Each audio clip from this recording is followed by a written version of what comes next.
Би ли била с по-беден мъж? Да бе, аз това обяснявах допреди малко. Просто не искам да е малък. Аз не се влюбвам, пробвах, изкарах точно Добре, 2 ми кажеш, месеца. че си хванаш един чичак без пари. Не чак, без толкова, без пари. Аз ли да го гледам? В смисъл, може и ти да му помагаш. Аз съм чувал за много дами, които, когато мъжа се е борил и е нямал пари, нали, те са били до тях и са помагали. Това е друго. Когато се е борил и да постигне нещо, ама той е на 45, аз съм на 20, аз ли да му кажа, че първа да се бори с нещо? Добре, а какво пък смяташ за мъжете, които пък търсят богати жени?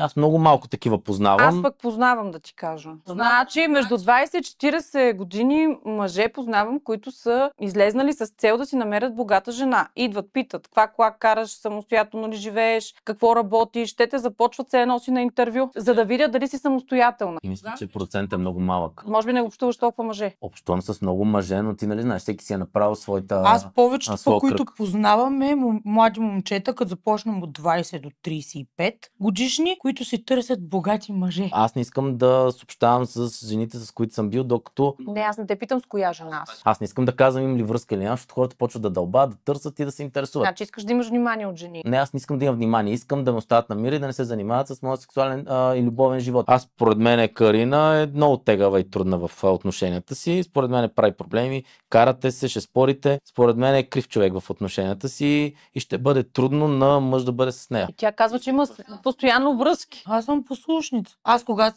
имам гаджен, излизам от вкъщи цял ден, чистия и готвя реално. Аз никъде не ходя. Какво правиш? Чистия и готвя. Ако това е част от сделката за парата е едно, но ако вече сте наравни... Отвътре. Ама не, то не ти идва отвътре.